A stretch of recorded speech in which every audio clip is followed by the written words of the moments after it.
everybody. Welcome to today's talk with Hughie O'Donaghue. I just want to say thank you, Hugh, for taking the time to come and join us today. And we are very keen to hear and look and experience your art. I'm not going to hand over to Alison. She's going to say something, and then we can get on with the talk. Well, I'm just going to have a very brief introduction. You're dying to hear from Hughie himself, but it's a great pleasure for me to introduce Hughie, our guest speaker for tonight. We've long been admirers of his work. I think he does spellbinding things with paint, which once we were allowed into a studio and he divulged one painting secret, which I've remembered. And if you let me, I might print it on a tea towel and sell it to raise funds. But he's been a very kind, generous supporter of ESOP over the recent years, and we think he's a wonderful artist, and it's a rare privilege and a treat to hear you talk about your work. Thank you very much for coming. Thank you, Alison. Thank you very much. Okay, well, this is it's a challenging thing to do to a computer screen to bare your soul, but that I actually think is what good painters do, because painting is a very, very particular thing. It's a bit of a kind of almost like a vocation, and that's probably why a lot of art professionals have problems with it at the moment, because the painters are kind of slightly eccentric individuals. But I think that's absolutely the core of what painting is. And so I've divided this talk into 3 points, into 3 sections, really, that go to what I think is the heart of what being a painter is. And it's not about technique, obviously. And what I've grouped them in is painting and identity, because I think painting identity is critical to the process. And I want to start with this first image, which is of myself in the studio, image 1, with a painting that I made some considerable time ago. And this is obviously, as you can tell, a staged photograph. And my God, it was difficult to stage. That's my dog there, who we tried to get involved in the photograph, because I wanted the photograph to tell some of the story. And because a lot of the time when painting is seen, it's seen in reproduction. And as a painter who's really involved in the kind of visceral movement of paint across a surface, you're really disadvantaged by that. So this photograph was constructed to give a lot of information. First of all, about the size of the paintings and their human scale. But also it was to do with a particular subject, particular theme. And the painting that you can see, the green painting, is called The Prodigal Son, which is an old subject in art, goes back a long, long time. And a lot of artists have done very sort of compelling versions of it. In particular, Albert Dürer, but more particularly, I think, Rembrandt's painting in St. Petersburg. And they tend to usually pick the same moment, which is the tragic moment when the character is reached rock bottom, and he's in the pigsty, and he's in surrounded. He's trying to sort of compete with the pigs for food, and so the photograph tends to it tries to emphasize some of the things that I'm trying to do in the painting. One of the ideas of why the dog is in the painting is because it's about fidelity, and the parable of the prodigal son is a Christian parable, and it's about the true nature of love. And so we eventually got the dog to run to me and jump up by by, making howling noises, I think. But it's also the image I've chosen to start with because this section is about identity, and that's the reason I think I am a painter, because when I was young, and I found it very, very difficult to find my place in the world. And I felt that being a painter was going to be a relevant thing, really. I wasn't particularly good at painting, I don't think. I was quite good at drawing. But I wanted to record some of the things that to try and make sense of the world, I suppose, and in a way that our sense of our identity is how we make sense of the world.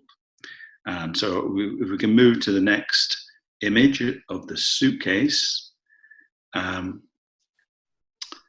This is an artifact that I own, and it's my grandfather's suitcase. And if you look closely in the center of it, you can see H-O-D, because he has the same name as me, Hughie O'Donaghue. And he left County Kerry in Ireland in 1911. And he came to Great Britain in the middle of a railway strike that was paralyzing the country. And he was, like a lot of Irish people, they'd had a pretty horrendous last 50 years, and they came to Britain for work. And so I'm a product of this suitcase in a way. And so it's one of my precious artifacts. It's a cardboard suitcase covered with linen, has its it has its the initials on the case, and it's a way in for me to what I need to tap sometimes to make a painting. And the previous image of the prodigal son, as well as having its reference to the Christian story, in Irish culture, it's actually more connected with the suitcase, because every family in Ireland essentially lost its children to emigration. And the population in Ireland went from 9 million to something like 2.5 million in about 50 years through famine and through emigration. And so the idea of the prodigal son is a very powerful sort of cultural image within Irish culture, Return of the Prodigal Son. And so it was formative in my own sense of myself. When I started to be a painter, what the hell am I going to paint? You know, what do you paint? And why do you paint it? So can we have the next image, please? And this is a photograph I took some time ago of a place where I live in Ireland. It's a wonderful image of social distancing, which came to Ireland very early. The Irish should be able to really get to grips with social distancing. I have no doubts about that, because you can walk 3 miles before you are likely to meet your neighbour. And this landscape on the western seaboard of County Mayo in Ireland is where my mother came from. And she left there in 1937, but she took me back to this place every year. And I think my sensibilities as a painter are affected by this. What you're looking at is a bog road, basically, in a wild part of the western seaboard of North Mayo. And this army on the right-hand side, it looked like an army, is turf stacks of bog that's the fuel that people heated their homes with. And it was a wonderful paradise, actually, to be as a child. although it was racked with poverty, it was a kind of virgin territory. You took your shoes off and you walked around this place. So can we have the next image, please, Andrew? Okay, well, this is slightly different, but the same. This is the Glencullen River. And I'm actually in this photograph about halfway up on the road on the right, where there's a barn. I'm standing next to a car. This is a drone photograph of the Glencullen River. And I was taken here every year. And the river cuts its way through the landscape, and it's a remote place. This is where my mother was born. You can see the poverty of the land. The green land near the river has been slightly cultivated, but the rest of it is pretty poor. And but I walked this river with a fishing rod as a young man, and that has been largely formative in my visual identity. And I look at the shape of the river. A lot of the shapes in my paintings derive from this. It's about knowing something intimately, and a river cut into the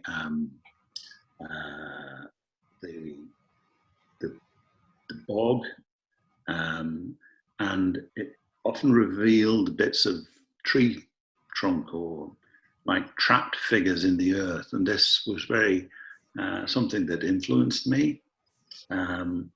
I thought I was fishing, but what I was doing was actually looking at the natural world. I grew up in Manchester, gritty urban environment. So when I came here as a child, this is very, very, very powerful information for me that I absorbed. And I think it's part of what made me the painter that I am. And this is, as you can see, a very remote place. But also, I think I was placed in this landscape deliberately. And the next image, I think, is me being placed in the landscape. Now, this place is called Pulwinty, and that's me in the frame. And the photograph was taken by my father in 1955, possibly 54, I don't know, but anyway. And I'm being placed in this place. And the kind of strange igloo structure was called the Duck House at Pulwinty. Now, when I showed it to somebody at the University of Galway, it was interesting. They said, no, this is not a duck house. This is a cabin dwelling in this part of Ireland. It's a famine dwelling. And that kind of information hovered in the background. It's no longer there, but I know exactly where it was. And the structure is a kind of primal structure. And but I think that one of the things that interests me about the photograph is that my parents are trying to connect me to this place, and they obviously succeeded. I live there now, as well as living in London. Next image, please. Great, we finally got to a painting. This is called Sleeper 3, and I would identify it as one of the more significant early pieces of work in my own history, development as a painter. And it's quite a large painting, it's 9 feet tall, but what you possibly can't detect from this, it's difficult for me to tell, of course, because I know the painting, is how dense the paint is in the painting. And there's a kind of aspect of it almost being like a bouquet of flowers, but it has some of the information that I took out of this remote place in the west of Ireland, which is the way the wood would be revealed in the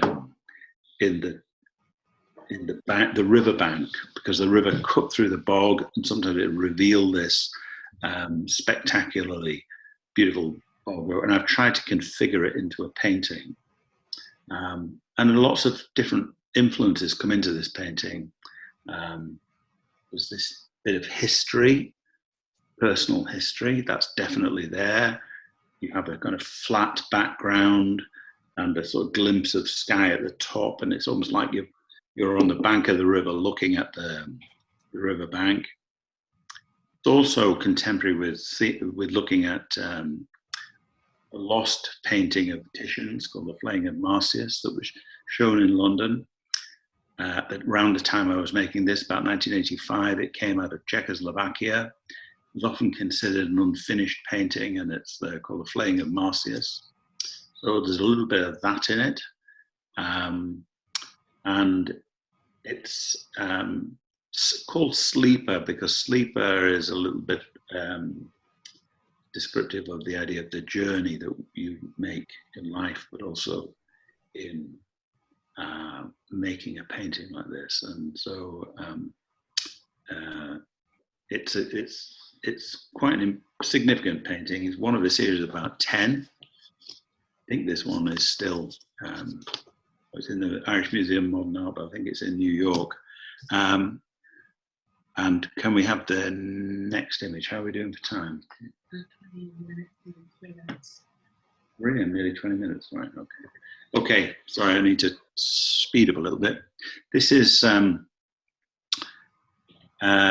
painting, not a painting, sorry, this is a carbon etching that is, I'm going to say an etching. It's 8 feet tall by 12 feet wide, and it again deals with the issue of the figure, which is a central issue in my work, how the figure is represented. And that's something I've been grappling with for 40 years, and I am still grappling with it. And this was a significant work in the process. It's a carbon etching, but often when you're trying to grapple with something, you reduce things to essentials, and I reduced this to black and white. It was made on aluminium plates, and then it was printed, and it's called 3 Studies for a Crucifixion. And the figures are largely represented in flat. There is a little bit of tone in it, but the 3 figures kind of hover between abstraction and representation. You can make them out, but and that is the key really in British painting. Particularly, there's a strong tradition of looking at somebody with their clothes off, sat in a seat, which had absolutely no connection with it at all. It's not about observation. None of my work is observed. It's about being made with the material. Yeah, that was a good view of it, really, in a sense that you get it quite quickly. And I've moved through the process of trying to represent the figure. And we have the next one, please, Andrew. It's called Baya, and I think it's probably much more recognizable as a figure. It's very difficult for me to judge. The process of making it is very similar.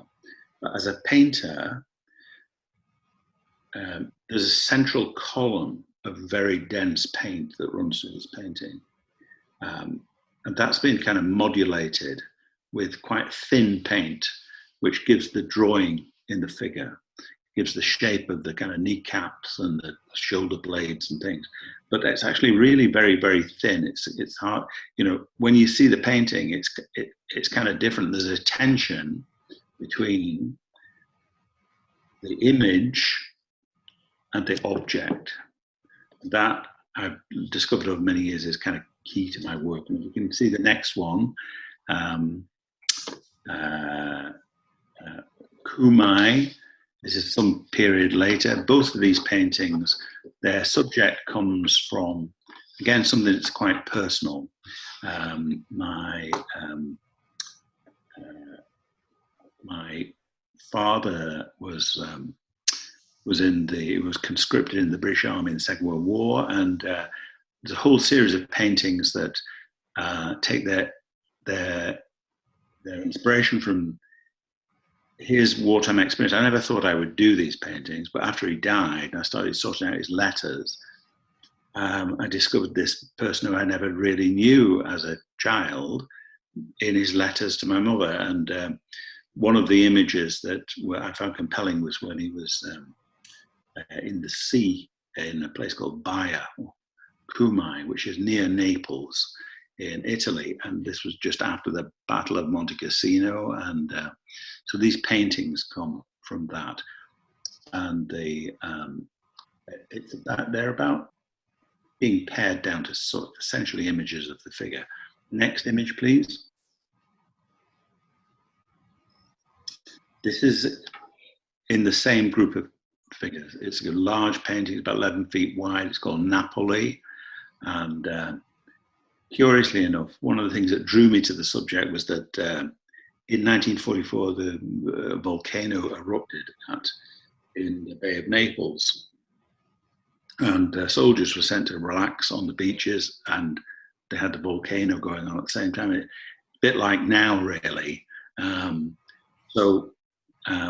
But also looking at these pictures now, I can clearly see this kind of shape of the river that runs through them.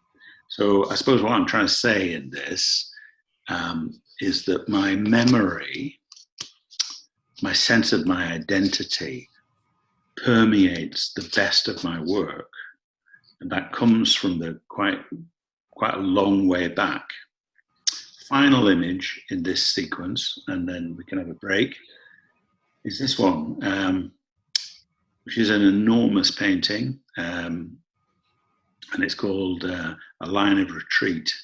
And it's the only one that's really essentially a landscape, but it's about absent people. And there are two dense black areas of paint. One of them is the port maritime of Cherbourg at the top. The second one is a ship at the bottom. And I'm trying to pitch the painting between formality and imagery. So the imagery, you kind of perhaps get the sense of the prow of the ship, and you get a bit of the cranes and things. And it's also a document. It documents a journey my father made in 1940, which I was kind of interested about because there was no visual record of it. And he was in France in 1940, in the collapse of France and stuff.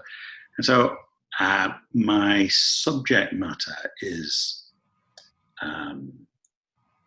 drawn from personal. I have to find a connection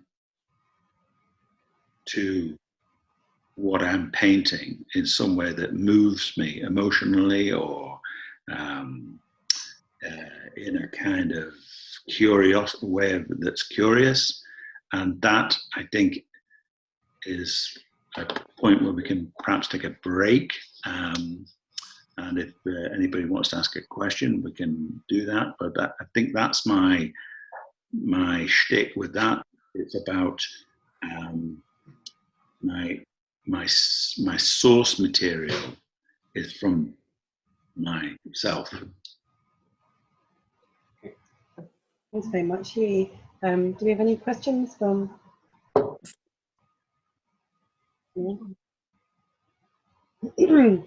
I'd like to ask a question, actually, because you say you bring us, you have to have a connection to a feeling, an idea while you're working. Do you find that more difficult to sustain with a large piece of work? You know, when you come in the morning, you're partly way through a work and you have to sort of key into a feeling again.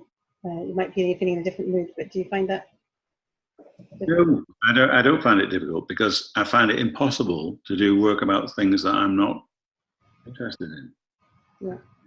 Sorry, that sounds. But the hard thing is when you get somebody commissioning you to do something, and it's stultifyingly dull. Even if I wanted to do it, I couldn't bring myself to do it because I think at the core, the essential thing is something about truth.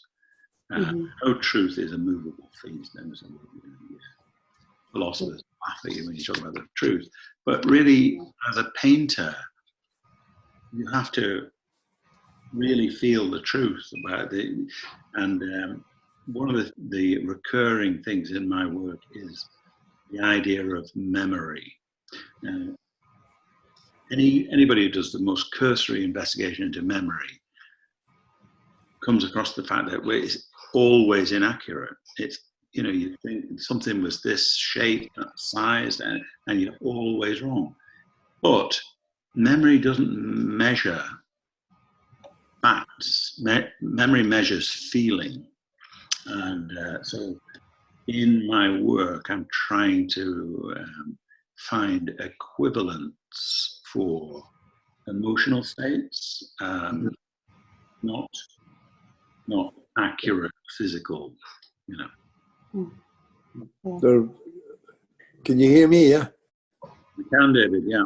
Yeah. I mean, but I just find your work incredibly powerful, and I can, I remember we visited you in your studio in Ireland.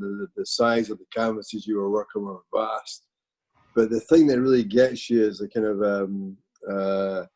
the notion of survival through everything, and you're in the kind of face of something when you look at one of your paintings, with the wind blowing through your hair and the water splashing in your face, and it's very dramatic stuff, very powerful stuff. And I often look at your work and think, my God, how can everybody deal with the emotion coming at you all the time? Yeah, because you meet people, you think people are looking for that, but maybe they're not. And they're kind of overwhelmed by this thing. It really is. My God, I'm in the middle of a Cecil B. DeMille epic here. Huh? I mean, I really like it about that. Yeah. And I kind of embrace it because in a similar fashion, where I'm from and all this, it really kind of spurs me on.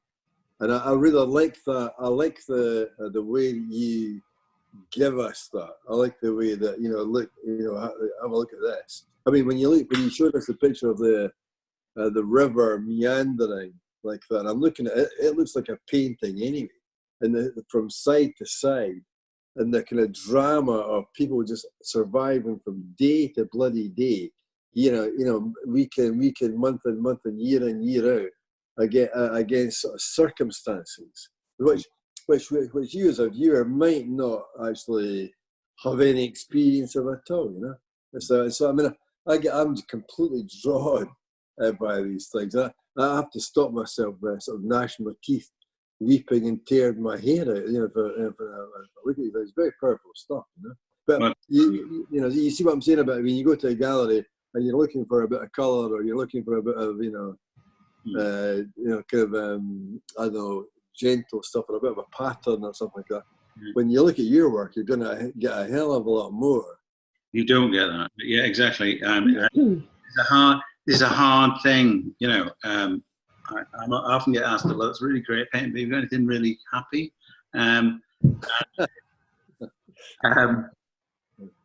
There is a kind of sort of slightly elegiac, tragic quality to my work. I understand that. I know that. And can't really do anything about it, really, if one is telling the truth. And it was pointed out to me quite recently by somebody who was quite perceptive. I'd never thought of it. He said there's something about profoundly lonely about these paintings. They are, some of the images I've just shown you, the solitary road and the solitary figures, and they are sort of but they are in a way they also open up in a way that you think about somebody like Lucian Freud, and he paints the figure. He's painting a piece of meat on a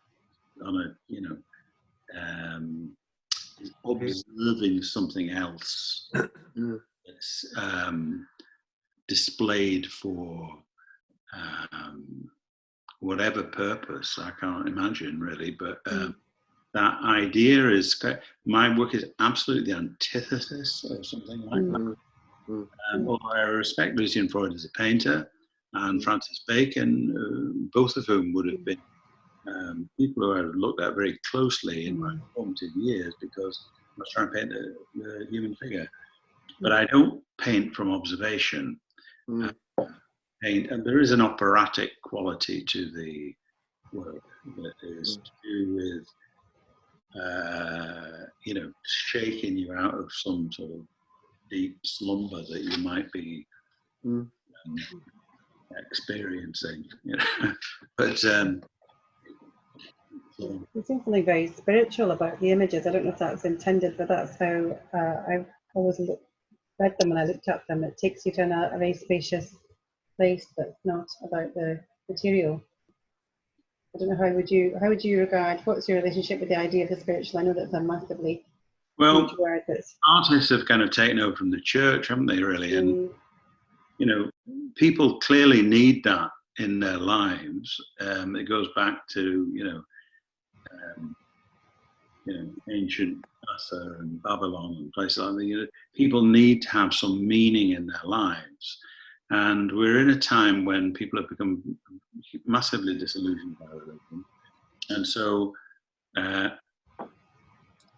spiritual could perhaps best be said by there's a kind of an underlying question to my work, which is, what did this mean? Whether it's this ship leaving the harbour at Cherbourg in 1940. What did it mean? What was it about? What did it mean? What can we learn from it? And whether it's a figure in the river, in the sea at Naples after the Battle of Monte Cassino, what did it mean? What did it mean? It doesn't give you an answer. It gives you the question, and so therefore, perhaps people often don't want those questions. They want something that's more, like in the voice of Matisse, an armchair for the tired businessman. Well, you're not going to get an armchair for the tired businessman from me, because I couldn't do it, because it would just seem pointless. I think artists have to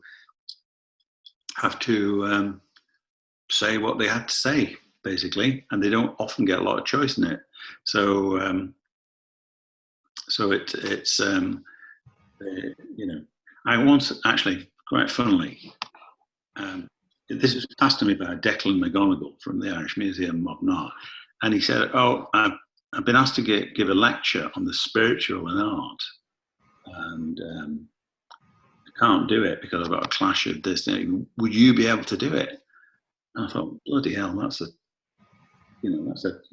Anyway, I said, okay, Declan. I owed him a favour, and so I spent ages doing this lecture on the spiritual in art, and it took ages to do it. And so it was at some university in Liverpool, and I actually did it, and it actually was a really good lecture.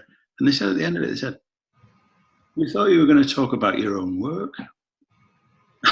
And I said, "Don't you think that might be just a tad arrogant to have a lecture on the spiritual in art and give a slideshow of your own work?" But anyway. A few questions from the audience, if I may, or would you like to carry on? Yeah. Can I have a quick question? Can you hear me? Yeah. Yes. Are you? A lot of these works were done with a background historically of the Troubles in Northern Ireland, and was that something that you would have been aware of, with the relationships to the flagellation and the Irish suffering? Was that something pushed? Your commentators at the time, do you feel as though that was something that you had to avoid specifically, or and was something that was pushed onto your work, or was it something that you were? I mean, how conscious were you of that current issue? That's a very interesting question, Adrian. And I can answer it very directly to tell you that my uncle, Paddy O'Donaghue, ran the IRA in Manchester in 1920. Right. Exported from England, but my father was in the British Army. Recruited in the British Army in 1939 and finished the war in 1946 in Italy. He was throughout the entire Second World War. And he was a platoon commander at the Battle of Monte Cassino. And so I had both these things. Yeah. I was born in Manchester. Some of my kids grew up in Republic of Ireland. So I'm in this absolutely in this cauldron of Irish Anglo relations. And what is actually at the core of my work is this often simplicity of political, it can be quite simplistic from both sides. That the Irish are all sort of lunatic bombers, and and the British are all this, and the Irish side, when we first went to Ireland, the Second World War was called the emergency in Ireland. Some emergency, but so my heritage is this kind of complex, and so that's probably drawn me into the history of it. And I've met lots of zealots in the north on both sides, I have to say, and Southern Ireland is a bit more, they've kind of lived a different life. So I've met these people who think they have political solutions to human problems, that talk about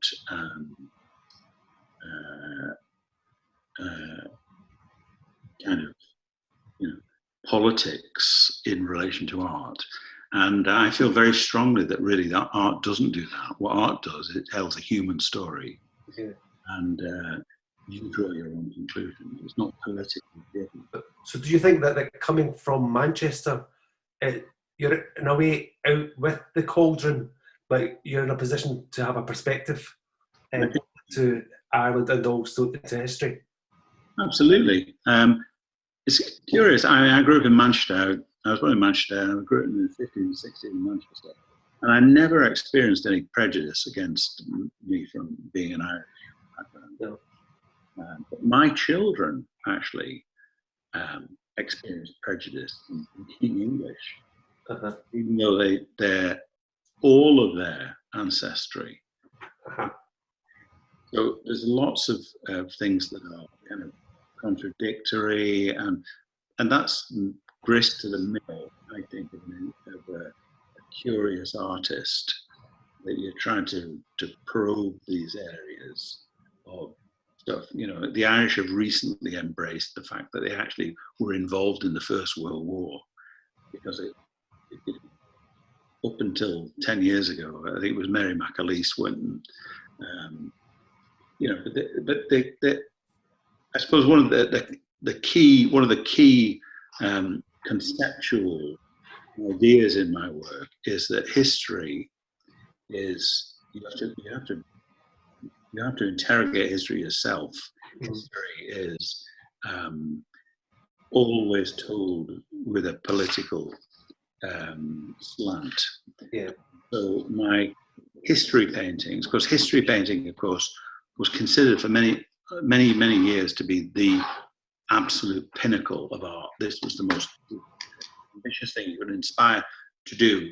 And then it became redundant. And it became redundant because it was phony.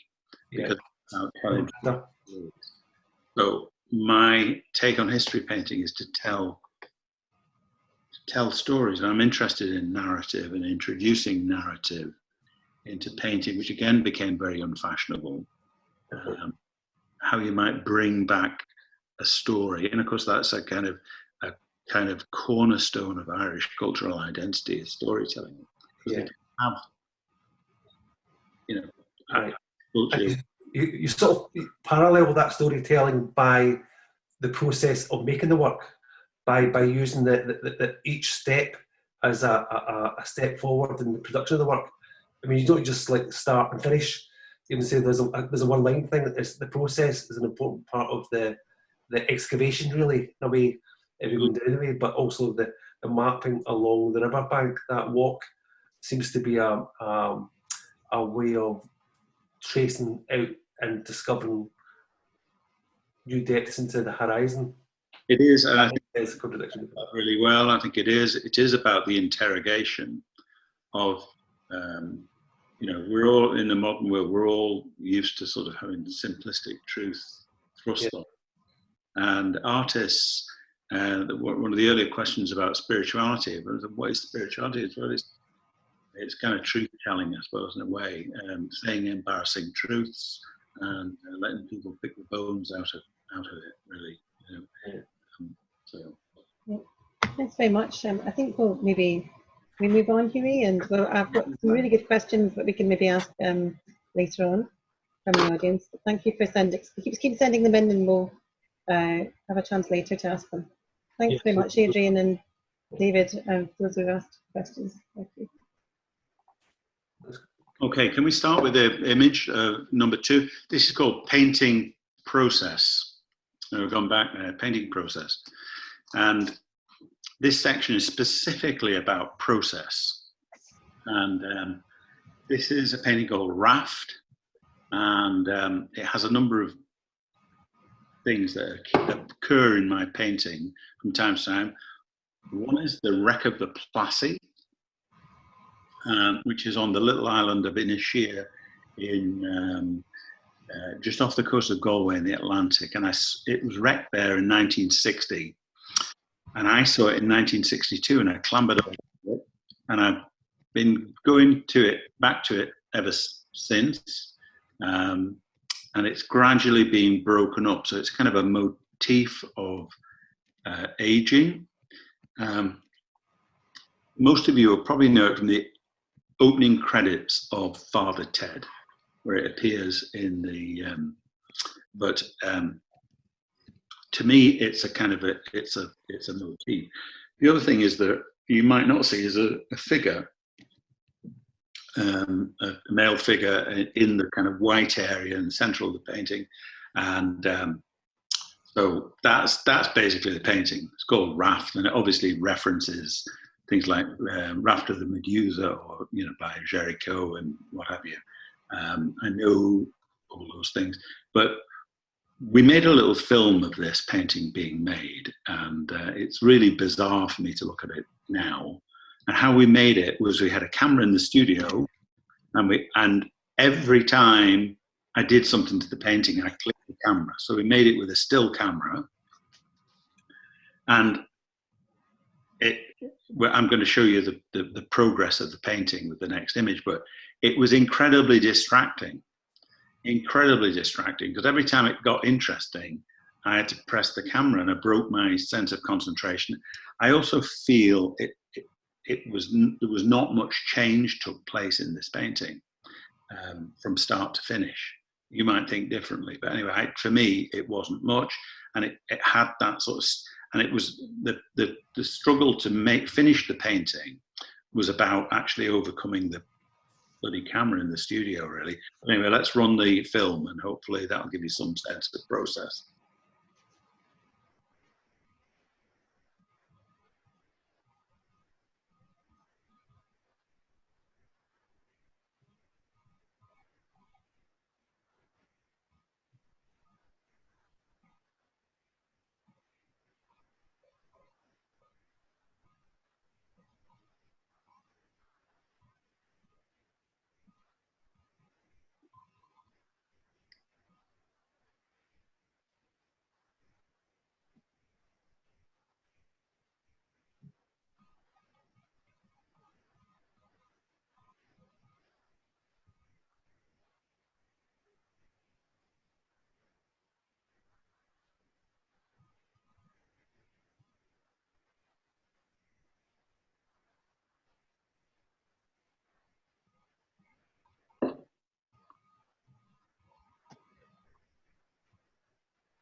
Okay, can we go back to the image just prior to this, because it's a bit clearer? Yeah, so that's kind of, I find that bizarre looking at that. The start of the process was incredibly self-conscious. I would never begin a painting like that. And I think, well, it's like you're performing for the camera. And of course, that is an issue for anyone who's painting. But in the end of the day, what I'm trying to do in a painting is make a painting that looks like it's seamless, looks like it feels like you don't want to do anything more to it. Even though it might look a bit strange to you, that it feels, it communicates to you in it's almost a non-verbal way. And I'd gradually got into the idea of, I'd been making a lot of paintings that had vertical figures, and some of them I've shown you in the last section. Then I moved into swimming figures and the horizontal, and the kind of landscape dimension has a bigger role to play, and so the figures are kind of, rather than being figure ground, they're kind of subsumed in this froth of the sea. And I'm trying to sort of make paintings that are, and I realize very consciously that this is, you're looking at them through the medium of digital technology, what have you. This is not, when I look at this painting, I know about the surface, I know about how it feels, and the surface is a powerful communicator for me. And so the painting loses all sorts of things when you can't see it in reality. And so, but anyway, I just want to show you a little bit about process. That's technical, and perhaps the next image I want to talk a little bit more about conceptual process. Okay. This is a tomb cover from a tomb that was discovered in the 1960s in Paestum in Italy. And it's called the Tomb of the Diver. And it's approximately 400 BC. And there's nothing like it anywhere in art history. And I discovered it, I didn't know about it, I discovered it on a visit to Italy. And it was the first time I'd made the visit to Italy, first time I'd traveled anywhere, actually, after 9/11.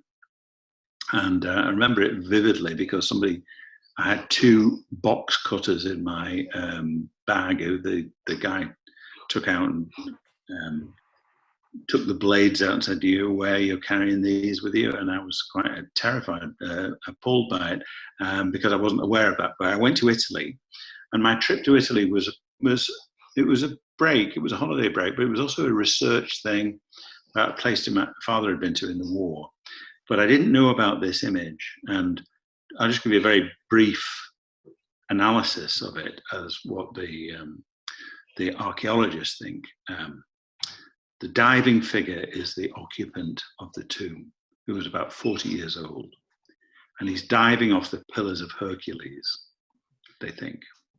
And so the water he's diving into is therefore the Atlantic Ocean, because the Pillars of Hercules were at the edge of the Mediterranean by Gibraltar. And the tree on the far side, they think, is a pomegranate tree, and that's symbolic of life. And so they think the image is about the passage into the afterlife. Now, I saw this, I was very, very affected by this. And the next image is the context of what that image was about. Now, I don't need to tell you the story of the World Trade destruction of the World Trade Center. One of the very, very contentious issues was people who dived from the top of the World Trade.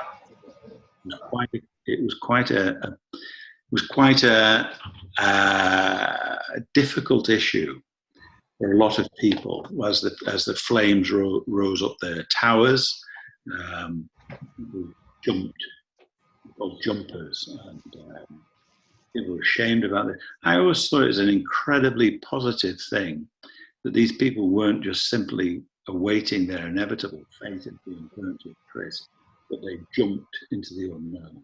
Yeah. And I had the idea to make a painting. This was and we're condensing a process that took a long time. But next slide, please. This is the painting, and this one kind of just is by way of giving you a scale reference to it. The next painting is the next image is a better image of the painting, and it's called The Diver, originally Tomb of the Diver, and it references this idea of the figure that's at the core of my work. The blue color comes from the blue skies around the World Trade Center, and what you have is a kind of column in the center of the painting. It's on 3 panels, and it's 16 feet tall. So in the column, you can see an inverted figure. It's quite subtle, but it's there, and you have it passing from the top to the bottom. And the image at the bottom, the ruins, are from an aerial photograph of what was referred to as the skeleton town of Monte Cassino. And I think I told you earlier, my father was a platoon sergeant at Monte Cassino. And this is adapted from an aerial photograph taken by the RAF shortly after the Battle of Monte Cassino in May 1944. Sorry, the 4th Battle of Monte Cassino. There were 4 in all, and when the town actually fell. And so it's referencing 2 things: referencing the World Trade Center and the present, and it's also representing memory and the past. And if we can go to the next slide. The form is the original diagram, one of the original drawings for the World Trade Center, and the shape of my painting didn't come from this, because I didn't see this till a long time after. But this is what I had in mind, and this is the original architect's plan for the thing. And I wanted to make the painting quickly. So I was in the west of, I was in Ireland. I wasn't in the west of Ireland, and I made the painting on plywood with canvas over it. And I used standard 8x4 sheets of plywood, so that makes it 16 feet by 12 feet. There was a kind of rush of adrenaline to make the painting, and so therefore that was very significant for me, in a way that that sometimes happens. Sometimes you want to do things and nothing happens. But so the idea is that it's an idea that has been around for thousands of years, and there's a Greek word for it called ekphrasis, which means the reinvention of a work from antiquity. And there are lots of examples of that. And it's when we see something happen that reminds us of something from the past. And probably the best known example is in the National Gallery in London, Titian's painting of Bacchus and Ariadne, which was made in the 16th century, but it's a reimagination of a work from antiquity. And so I had that idea in mind when I made the painting. And I made a subsequent painting, which is the next image, which was probably more personal still. It has an inverted figure, it's 10 feet tall, but at the bottom of the painting is a kind of an archaic form called a predella. In Renaissance paintings, predellas tended to be on a different scale. They came at the bottom of the painting and they told a story. And they, illustrated the life of St. Francis or something or whatever. You've got a big picture of St. Francis, then you've got scenes from the life of St. Francis.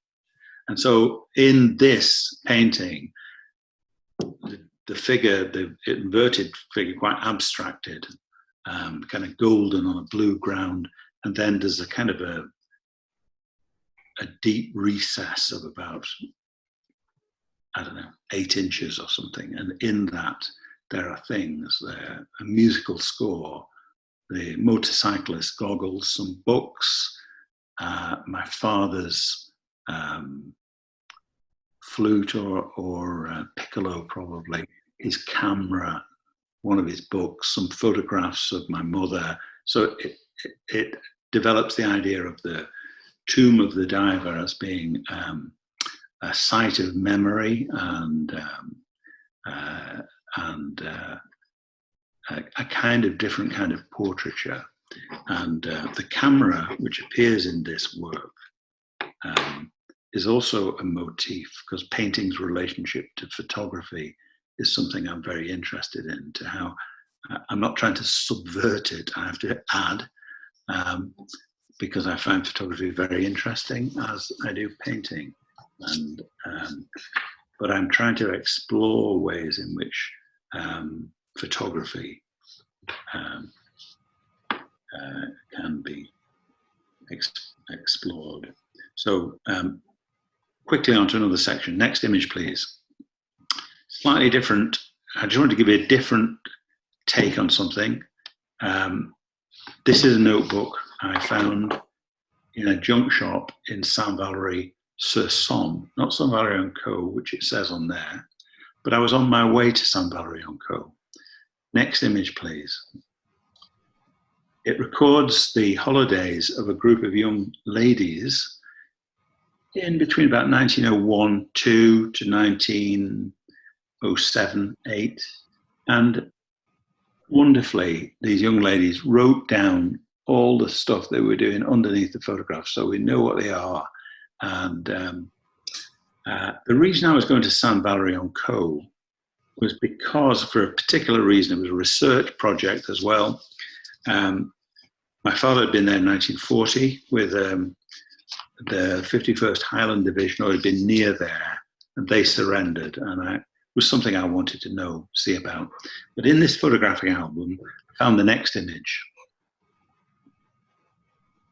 which is this, which is somebody fooling around on the grass with a camera, a Kodak box brownie on his crutch, and he's acting a goat out in the field. This is 1904, and this is the year of the Entente Cordiale between Britain and France. And this image, I thought, this is really prophetic image, because it feels like the number of people who said to me, "Who's this soldier?"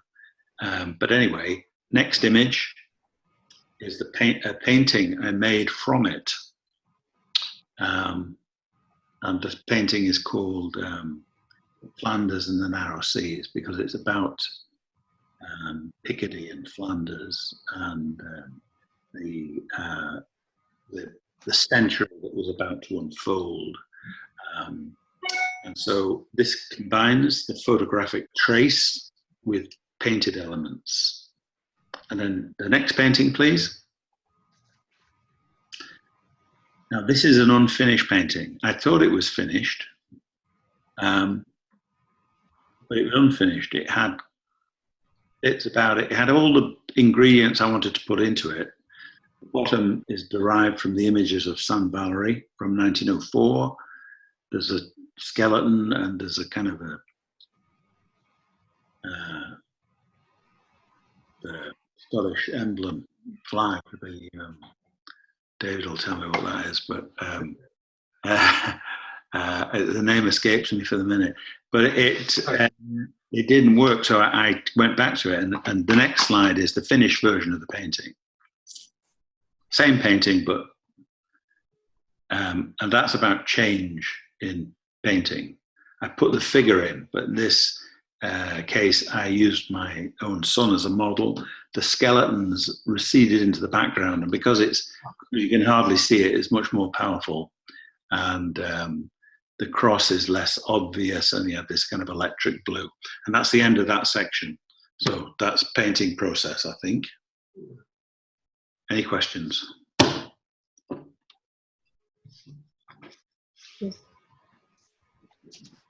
So, There's a few questions in chat, actually. In the meantime, does David or Adrian, would we like to actually ask something in the chat? Okay, so actually there's quite a few. Where shall I go? Okay, one person's asked about your process. Do you plan things out, or do you, I mean, I think that question's been answered also through seeing that film, which is fantastic. Do you have a strong sense of planning beforehand? Do you really to let the medium take over? Yeah, I do plan things. Yeah, I'm not antagonistic towards that. I plan things, but I think like everything in life, it's about, some people plan things and they do the plan and think it gets to the end of the plan and think, that look like the plan. You've got to be, you've got to respond to what you're looking at. And if it's not working, change the plan. Right. It's fascinating watching that film and seeing how not precious you were. You were quite willing to make quite elaborate images and then destroy, move, metamorphose them. You really feel it. I think Adrian used the word excavating the image out of the painting. Because you don't know what you're looking for. And that takes time to see it. Sometimes I've got rid of things that were better than I ended up with.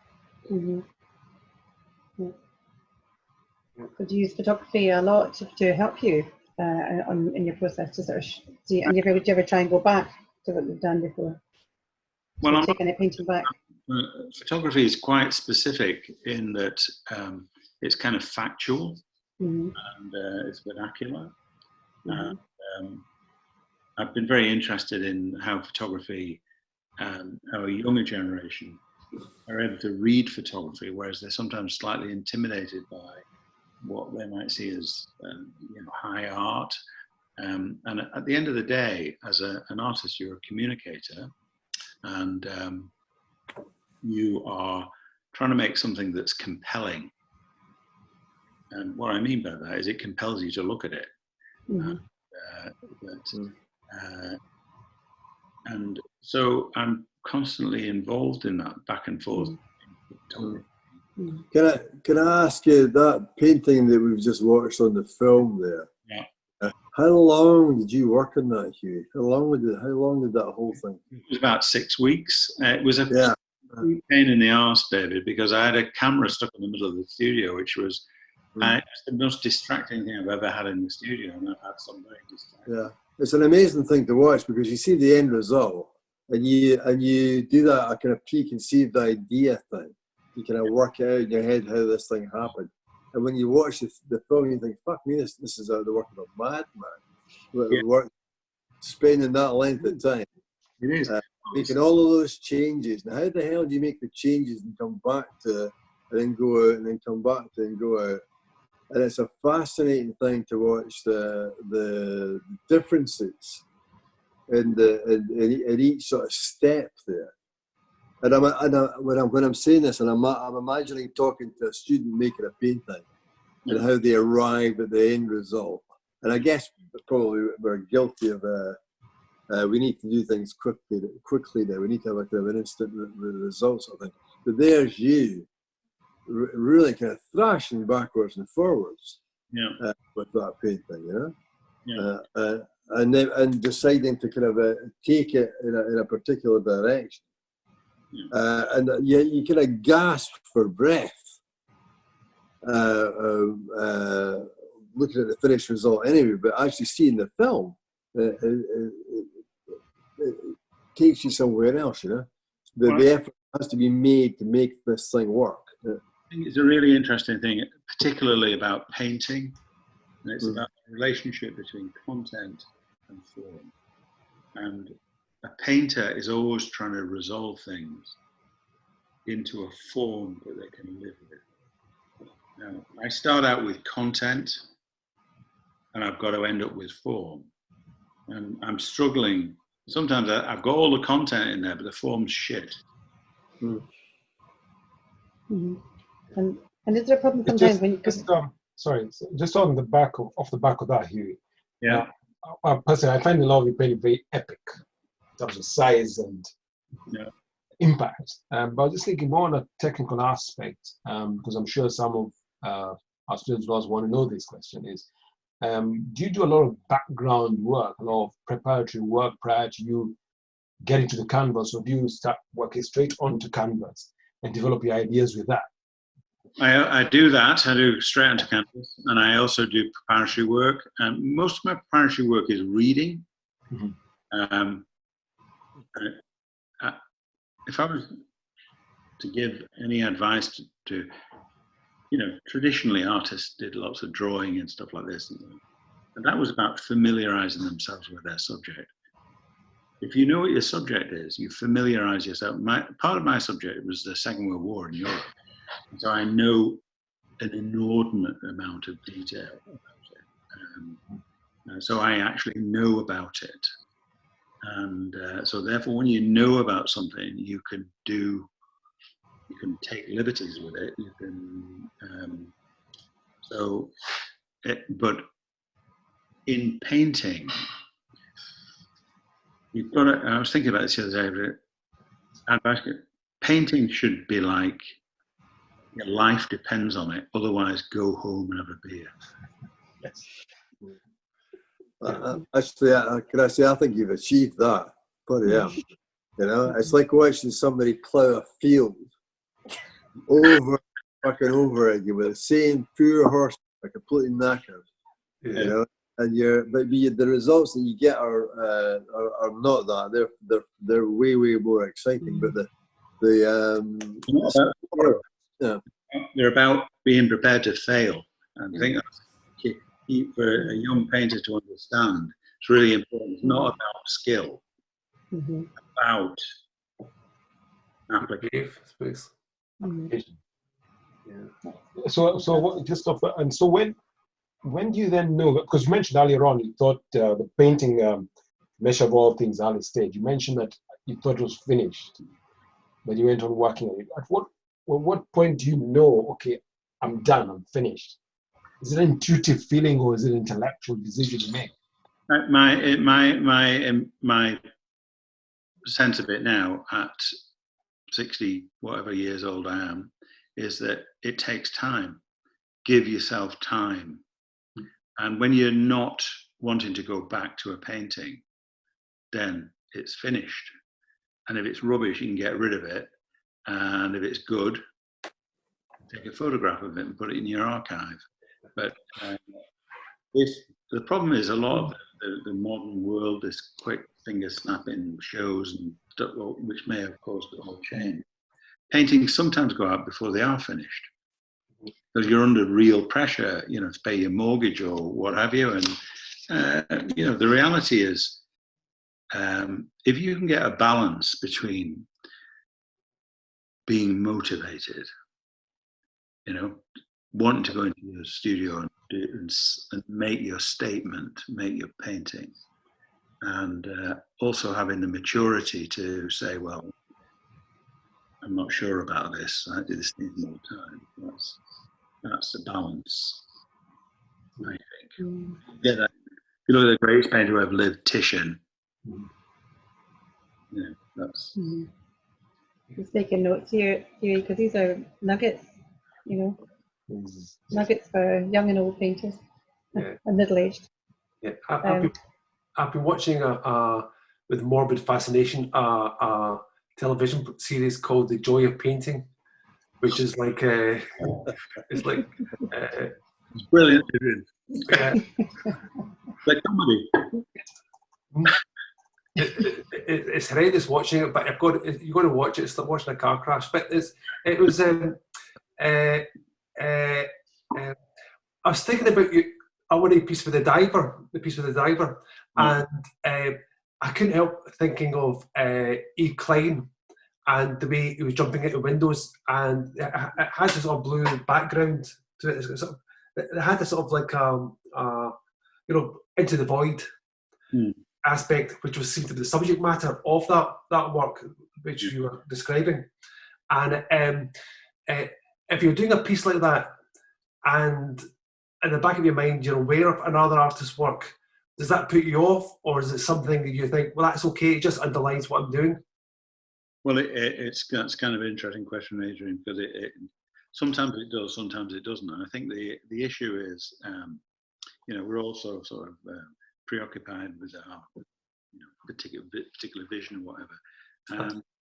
We tend to, by and large, if it's an artist from antiquity, not a problem, but contemporary artists, we think, I don't know. But I try not to be. And I've worked increasingly with poets, which is interesting because they're sort of they're in a very similar area, but they're mucking about with words, and well, I'm mucking about with words, but I'm doing, So I think it's, if you can overcome that, if you can be generous to acknowledge your sources of inspiration, do so, and I think that's powerful, really, because we are influenced by other. I look constantly at other artists' work, and if ever I see anything really good, I steal it immediately. Yeah. There's two people asking, can you explain how you transfer the photographic imagery? Is that something you feel able to reveal, or that?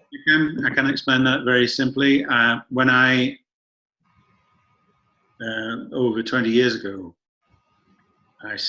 it was actually when I was doing work on the Second World War, and somebody said that tanking night probably didn't look like that. And I said, "Not the point, mate." And then I thought about it. I thought, well, actually, he's got a point there. And I started looking at the photo archive of the Imperial War Museum, and I then became a bit nerdy about period detail. And so I thought about, how do I bring photography into painting? Not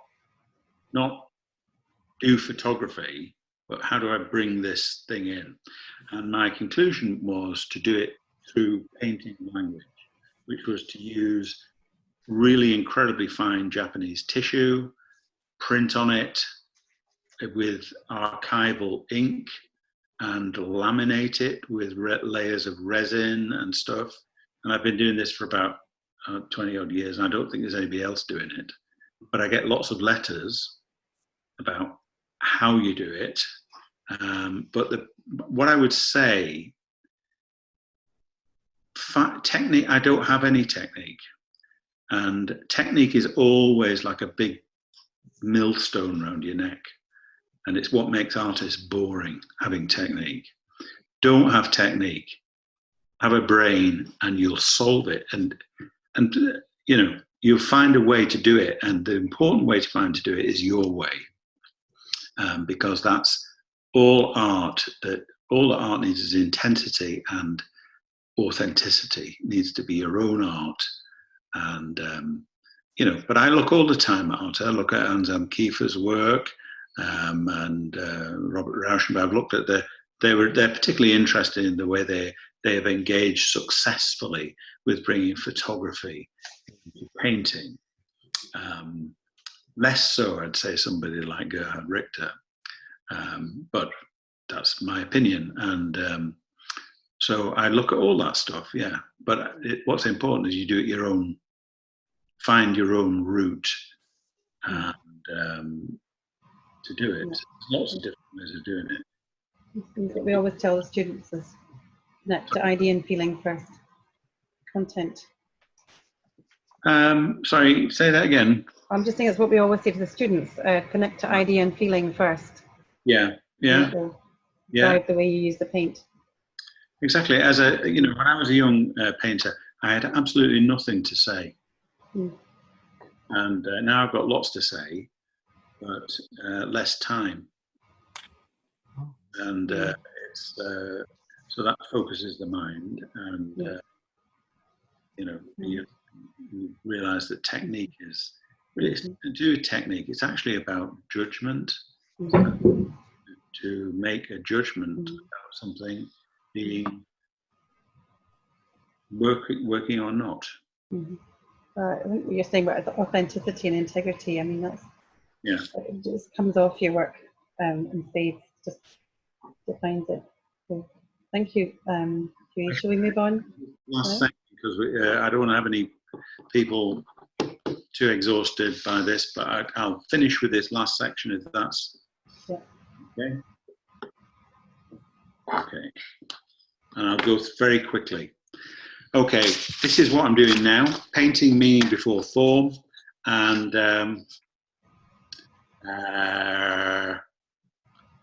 I've done a lot of work with found imagery.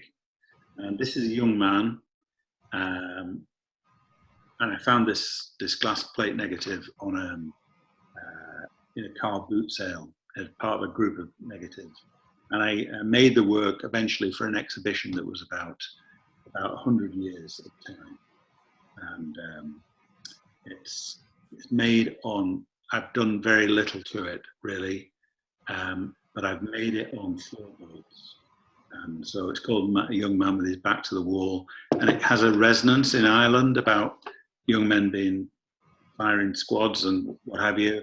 But it's just what it is. Next one, please.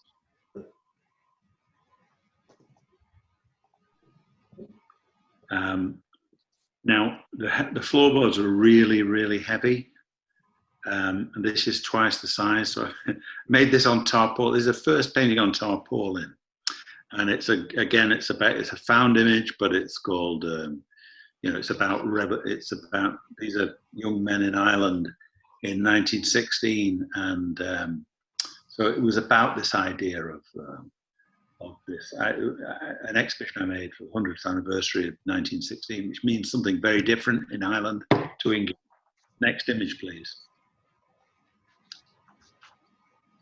So just before you go, I think the next one is a video we're going to be watching. Okay. Yes. And just let everybody know, there is going to be sound on this, but depending on your bandwidth, the quality of sound may differ from what we experience. So my advice would be, please raise your volume. It does help a bit. Can I talk over it, Andrew? Yes, you can. Yes. Yes. You'll get my sound as well. Okay, so this is this section is called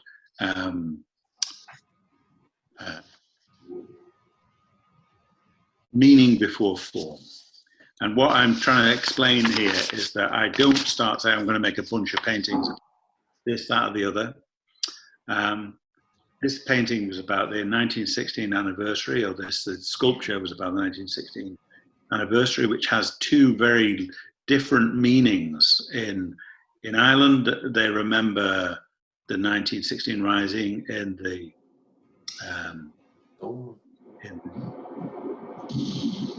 Dublin, and in England, they tend to remember the Battle of the Somme. And so this piece was made on railway track from the First World War. This is trench track from the First World War, which we got through the Romney Dymchurch Railway, and the vehicle was made to replicate a vehicle used to take injured soldiers off of the Somme battlefield. And the huge steel box at the end was found in a scrap merchant's yard in Galway. And so we made this thing, and didn't quite know what was going to happen in the process, but the noise was deafening. It may not be coming across on the video. There was another gallery where you heard this noise, you heard this rumble, and you heard this explosion in the following character. It wasn't me and Stevie doing this. Most of the time it was docents or what they called wheeling this thing, and we were gradually pummeling this steel box into a complete battered shape, but creating this noise. And the piece is called, sorry, it's a Freudian slip there saying painting. The piece is called the Distant Thunder. And that specifically referenced the Somme barrage that was set off in a number of my relatives died on in the Somme, the Battle of the Somme, but hear that barrage from the south coast of England.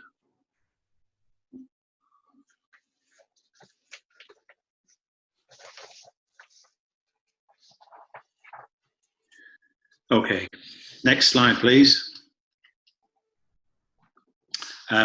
Quickly going to go through these. It's led me on to painting on tarpaulin. And there's a few I'm going to finish with here that are about, I've developed it into sort of an idea about silent cinema and Murnau's great film Nosferatu of 1922, which is about a plague coming, believe it or not, which this character in the ship brings.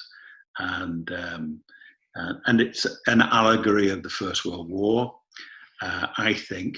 Never been described as that I know of, but that's what I think it is. And Murnau's film has this kind of ghostly ship arriving with the plague. And next image, please.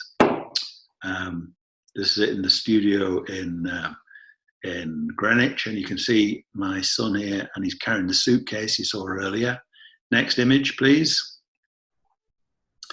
And there's some little works that come off it. It's a bit like a sort of helmet, medieval soldier's helmet, same ship. And last image, last but one. This one, I've started using some really golden metallic pigments. I suppose I'm just trying to show you how things change and develop. And final image, I think, if my memory is correct, which is not often these days, is this one, which is a painting I'm working on at the moment, which is called Depot. And it's a sister painting to Cargo. And it's a scary place, but it relates to Cargo, and it's a very large painting. And that's all. I've done more than enough. Sorry, I got distracted with time. And that's fine. It's really fascinating. That's it. Yeah. That's absolutely fascinating. I wouldn't worry about having extended any time. So thank you so much. Okay, that was We brilliant. open it out to the audience too.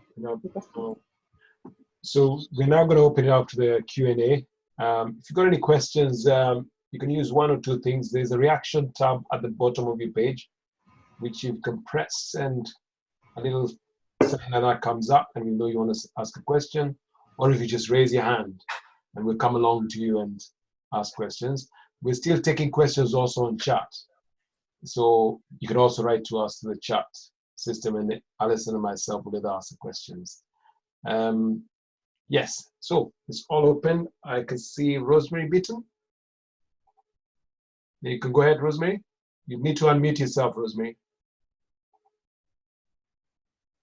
There you go. Can you hear us? That's me. Yes, we can hear you. I've actually got a child here helping.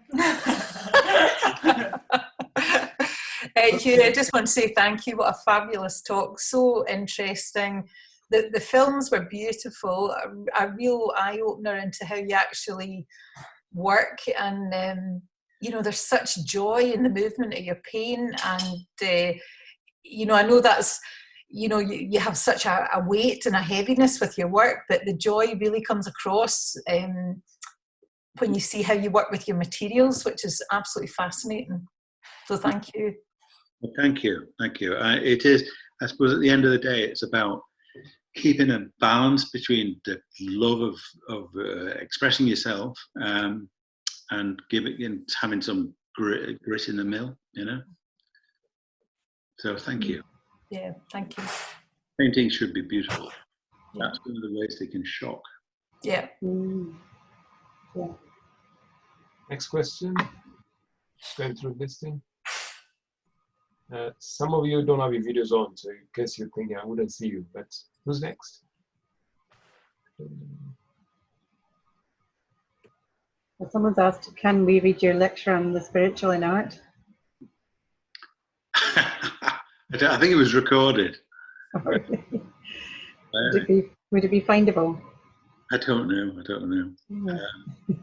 Yeah. I spent a lot of time on that. Yeah, but it wasn't about me.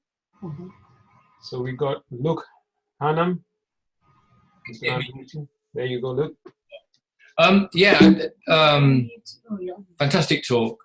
I'm sort of sitting here trying to sort of work out how to sort of structure the kind of question or what the actual question is. But I think just some observations that might lead me to the question.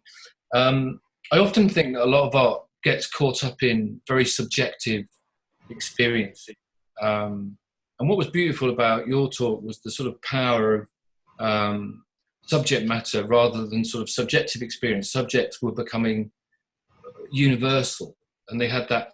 And for me, that was the pathway, listening to you speak into the spiritual, because it became about, well, big subjects, which I think for me, the spiritual thing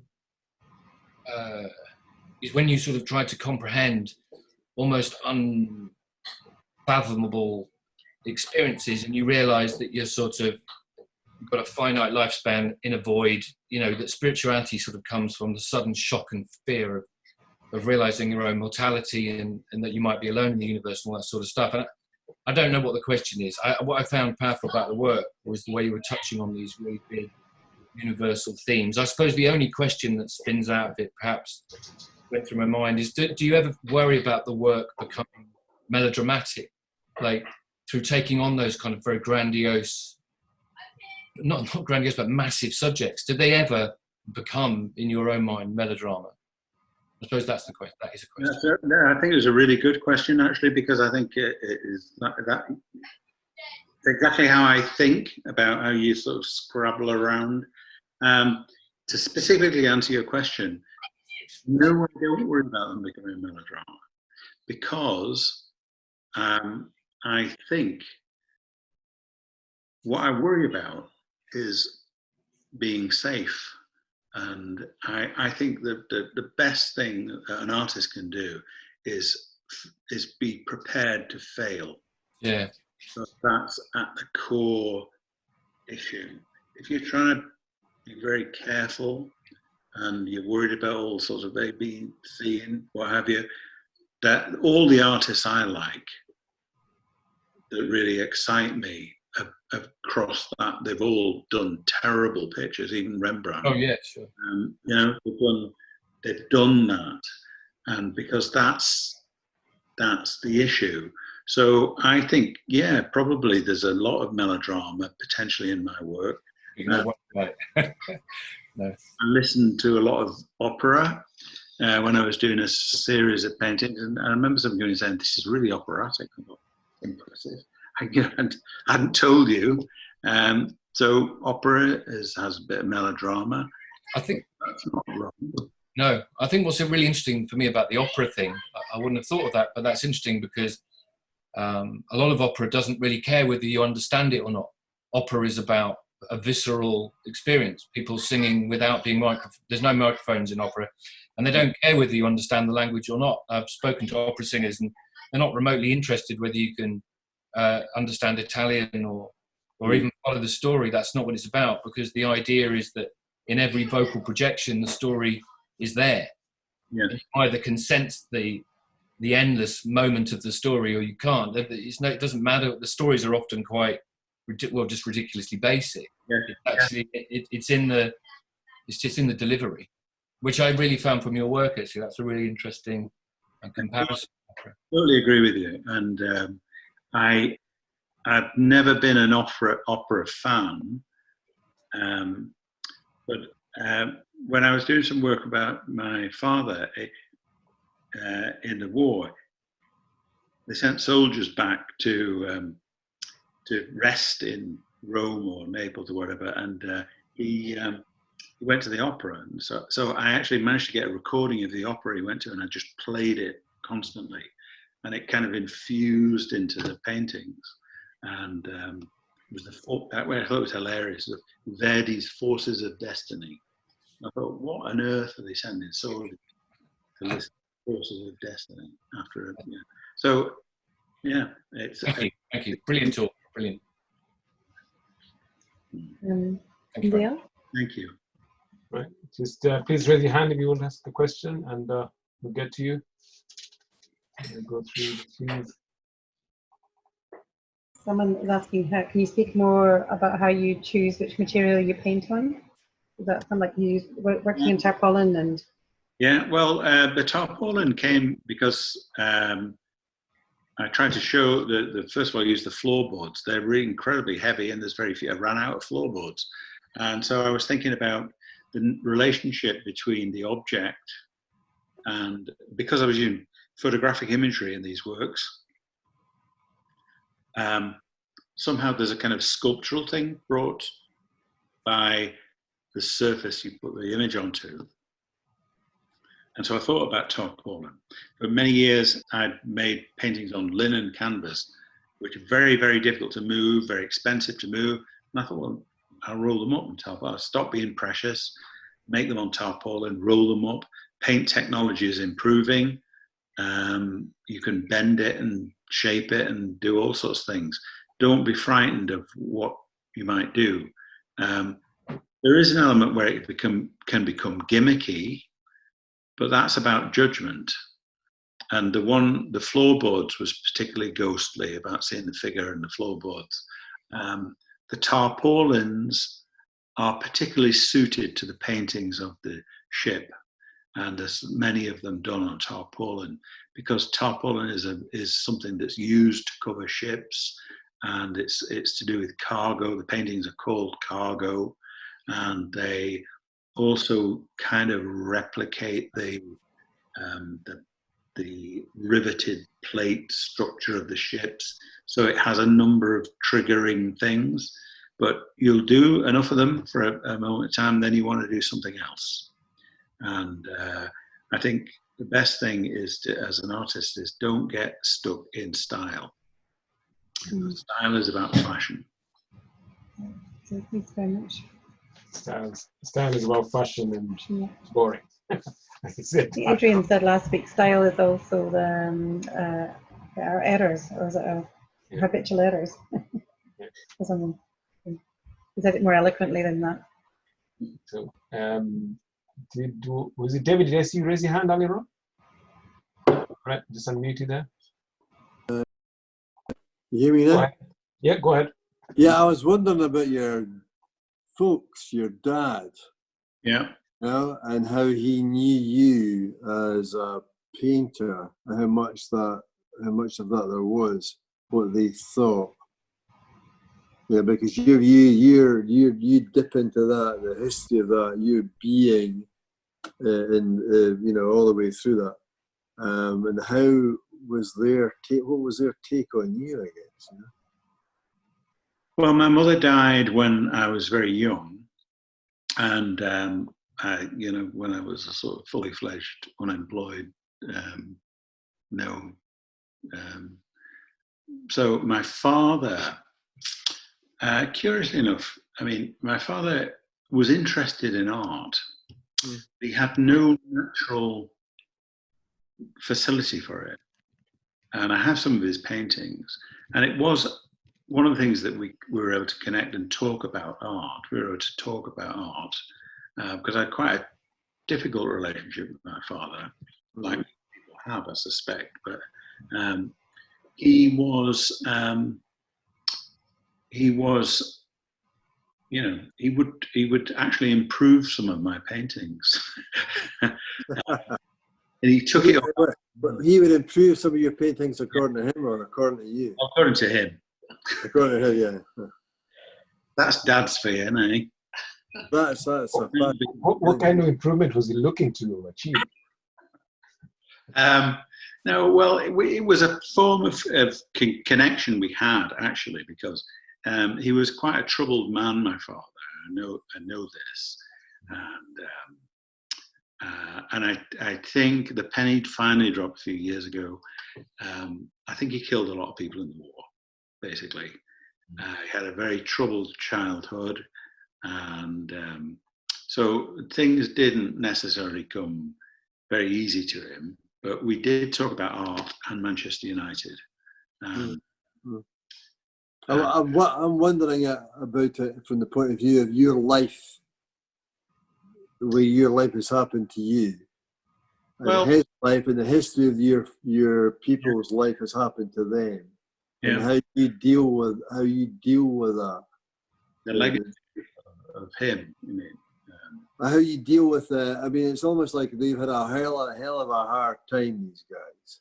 I mean, being in Monte Casino and killing people and God knows what else. That's a hell of a thing.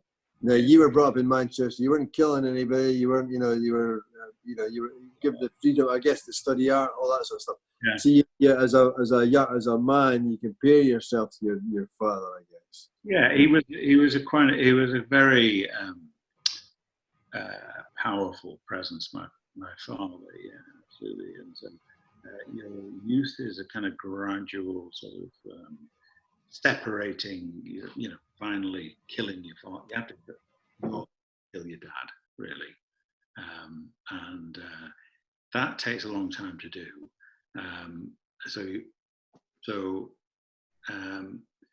He was a very, very.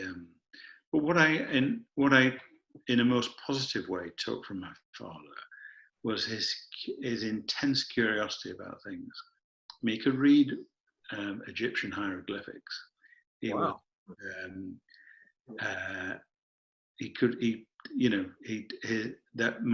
The house I grew up in, Wythenshawe, is a sort of a working class housing estate in Manchester.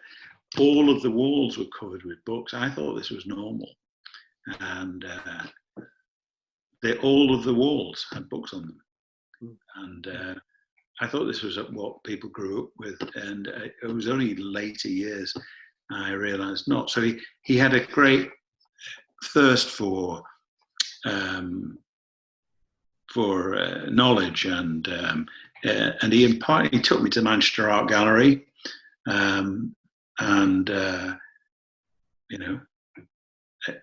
he wasn't the greatest teacher, but I inherited that from him, and I liked him in the end. Fathers are difficult characters, and he was quite a sort of he was unreconstructed, but I think in the long, I've kind of looked at his life now in a kind of in a very sort of almost like forensic way, and he had a pretty horrendously difficult childhood. And when he came out of the Second World War, he looked like he was only 26. He looked about 45. Mm-hmm. It's really interesting. Yeah, it's really interesting how the universal impact that fathers have on their children. And listening to you, it kind of reminds me, his father went to the Second World War in Burma, and how it has resonated through my family's intergenerationally resonated through. What I also find fascinating, and one of the people actually did ask this question, and I hope they don't mind if I paraphrase it, is how in your work you actually do deal with pain also, and angst, the tension that you bring into your work, which has a lot to do with pain, and you don't appear to look towards because some artists coming from pain will then look to do joyous art, but in your case you actually immerse yourself into this. On the one hand, have you ever contemplated doing, for lack of a better way of putting it, celebratory work? Or is it something that you've, to the truth to yourself, you work towards that? I think people, Andrea, people often expect me to be a complete miserable bastard. I'm not in any way insinuating that. Not at all. And I'm not, actually. I'm a very sort of fun-loving. I'm full of joie de vivre, actually. It's just that my work is serious, and the subject of my work is serious. And the idea of doing, you think about, say, Claude Monet, who a lot of people think, well, it's just ice cream, or it's not very, I don't know, it's hugely popular, these lily pad paintings. But the context of Claude Monet's painting is it was 37 miles from the front line. Yes. Of, in the 1 day's march. And he would die in his studio. So he did that. So to answer your question, I do think about celebratory stuff, but I'd be pulling the wool over your eyes to say, but it's a really interesting question, I think, because I think my work is celebratory, actually. I think when you get it, moving, and it's like you feel alive, but it's not daft, and it's not obviously, the Royal Academy Summer Exhibition, everything's got to be a cat, a pillow, or a flower, or this. My work deals with quite heavy subjects, but I think it's very, it should be uplifting. It's like being alive. Yeah. Yeah, I think so too. I think that's what gives your work such pathos and depth. It's not that you're here. You said earlier on, an artist has to be true to themselves. And if I actually got it somewhere, but I can't find the actual quote. But you did mention that, and just to cross-reference that with the last week's talk with Adrian, he also talked about that, being true to your craft, being true to your message. Yeah. So yes, I think I'll end on that. You can only do what you can do, and that's what artists. That's what they have to do. They have to tell their story, whatever it is. And we all know as artists when we're trying to go through the motions and we can't do it, And it's the important thing is to remember it. It is, but it is fun, even though you may be dealing with really heavy subject matter. It's fun. Yeah. Like mountaineering. Yeah, Adrian said the same thing last week. It's fun. Yeah. So is there anybody else who'd like to ask a question? Just go back to the gallery. Please lift your hands up. Simon Ken, we're going to come to you now. I hope I pronounce your surname the right way, Simon. If not, please. It's Simon Klein, yeah. Can you hear me? Yes, we can, yeah. Yeah. Oh, you've gone. It's me now. Yeah. Hugh. I saw some of your work last year at the Marlborough Gallery. Or was it this year? I can't remember. But I just always loved your use of paint, really. Yeah. The way you put paint on. I mean, it's funny you talking about dark things. I've never really felt that from your paintings. I've just always felt this joy with handling the materials, and always really admired that, actually. And you kind of risk paint, really. You're sort of not afraid of making it be paint. It's sort of, there's a kind of celebratory aspect to the paintings. Anyway, the ones I've seen, I mean, like you, I'd like to see real paintings, and so talking about the ones I've actually seen rather than reproduction. But there's this real celebration of, there's some yellow ones actually, I saw heads, and just the feeling of the material. I was quite interested to see your film and to see what I find quite an agonizing process, all that process of changing and changing. But, and often wonder if I'm the only person who does that, but obviously not. Well, very interesting. I take your point entirely.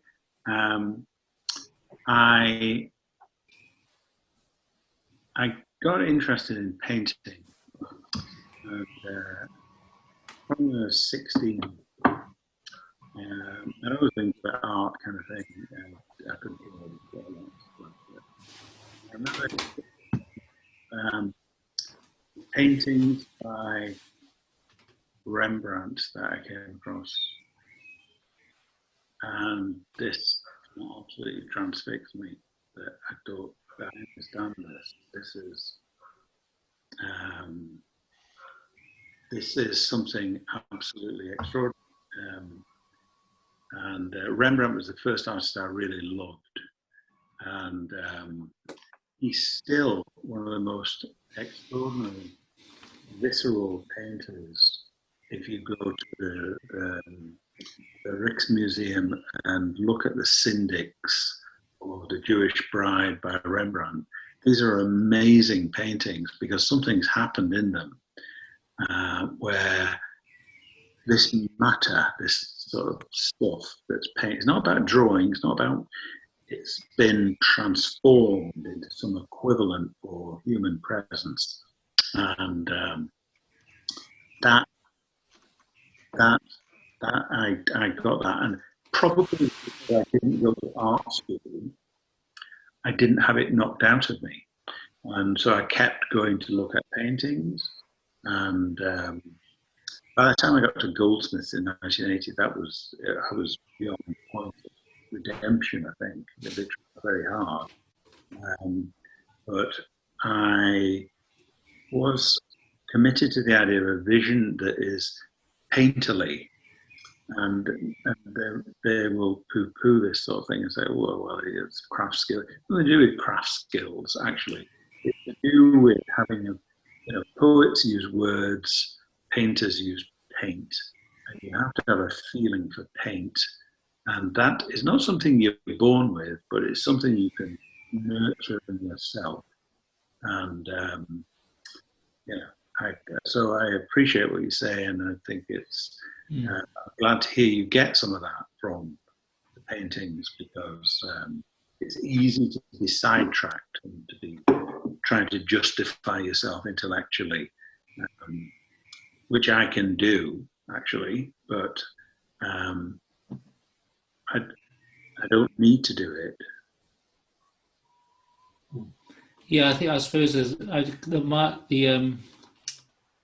the idea that light comes out of the paint is something that I think you share with Rembrandt. I mean, I've always loved Rembrandt's paintings, and maybe that's what I've detected in your work, actually. Now I think about it. In fact, thank you. Thank you. Good company to be associated with. Thank you, Simon. We're going to take one last question, if anyone has a question. One last question, and then, so please raise your hand if you've got any questions. Otherwise, we will close. Just going through. You keep your hands raised. I'm not sure. Is it going to be dark? Okay. Right. Can I ask something? Yes, please go ahead, Adrian. Yes. Hughie, I mean, a lot of your images that you showed tonight were actually installation shots, which made me think that you don't think about single pieces as being all-consuming, but being related to other works. So the context of a work is not. I mean, for example, if some people might say, "Oh, my favourite painting is this," or "My favourite sculpture is that," and say that says everything I want to say. Whereas I think a lot of your work is cross-referential to other pieces that you do. So exhibitions are much more important in that it's the body of work that's important rather than a single piece. You know what I mean? Sort of like it's it's not really about cramming everything into the one image, but it's like doing a body of work that has got arms and legs, and don't expect to find the whole body of work in one piece. Does you know what I mean? That's sort of like. It's a good question, very good question. I think, first of all, the installation shots is a product of the scale of the work. Yeah. That you often look at something and you think, I don't know. I know it's very large or whatever, but it doesn't. I'm not necessarily convinced that the image conveys the painting. Sometimes the experience of the painting, and I think that the experience of looking at a painting is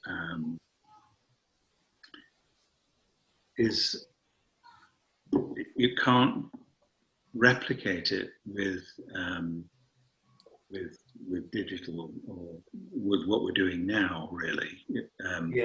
So what I'm thinking is that I got the impression that you wouldn't feel comfortable in a group show where you said that this is my work and be represented by one painting. A solo show would show, would be much more all-encompassing and give the full flavour of what you're talking about and communicate in a much more context, enriched way, sort of like whereas some people are happy to show mixed shows and like group shows and represented by one work. I can see that to take one of your pieces out in isolation would be wrong, really. Well, I don't know about that. I think the paintings, the best paintings. I don't know about you, but it's kind of a really strange thing. Most of the time you're not looking at your history, and then all of a sudden you're doing something like this, and you're thinking, oh bloody hell! Different views about this, different views about that, and but I feel a painting has to stand on its has to stand on its own legs, and it has to have a kind of aura about it. It has to have a presence that is takes you into it, and it's. I feel that's kind of important. I suppose what I'm trying to do tonight is to construct a kind of a rational sort of structure for my thinking to say, this is how I think about painting. I mean, it may be different further on, but I have the when you make large paintings, they're reproduced at small scale. It's different, and so I take your point, but I think that I may be wrong. I may have been wrong anyway to say that, because I just a thought that crossed my mind. When I mean, me personally, I like to do solo shows rather than group shows, because I just think that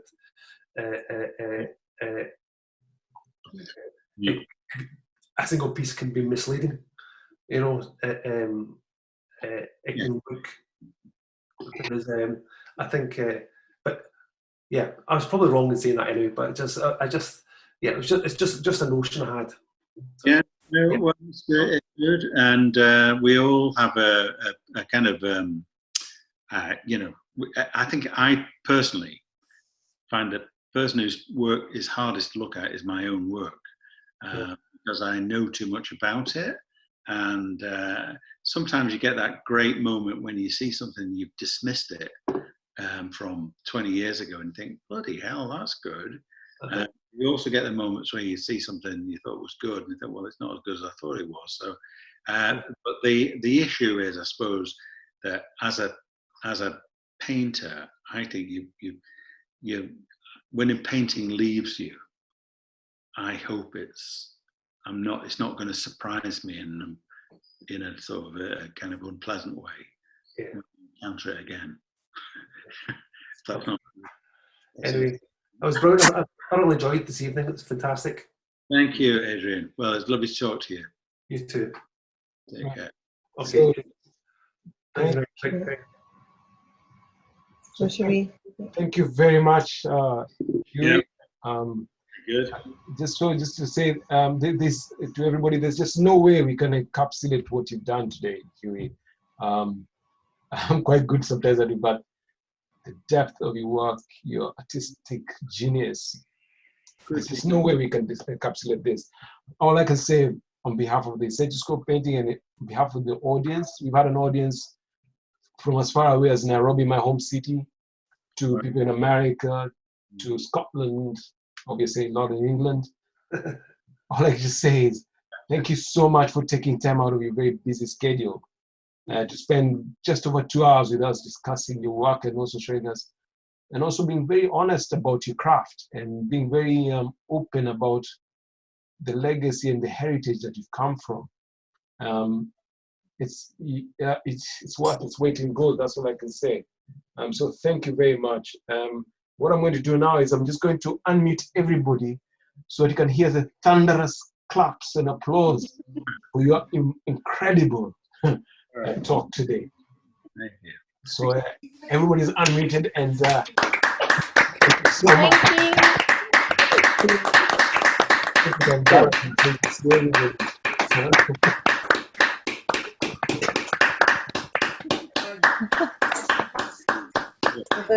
There's a lot of messages saying thank you so much and how much they've enjoyed your work, and Yes. so we'll basically collate them and send them to you. We will, yeah. And the common theme has been your inspirational. That's the common theme on all the inspirational one thing. Yeah. So thank you everybody for attending today's talk. And the next talk will be David Mack next Do you week. want to say something, David? Yeah, thanks a lot, Hughie. That was absolutely fantastic. Thanks so fucking much. The next one. So, actually, Hughie O'Donaghue, we're in the presence of a master. That's it's masterful stuff. Absolutely, you don't come across that all the time. So Yeah. the standard of these talks is really incredibly high. So I'm going to have to make a bit of an effort next year.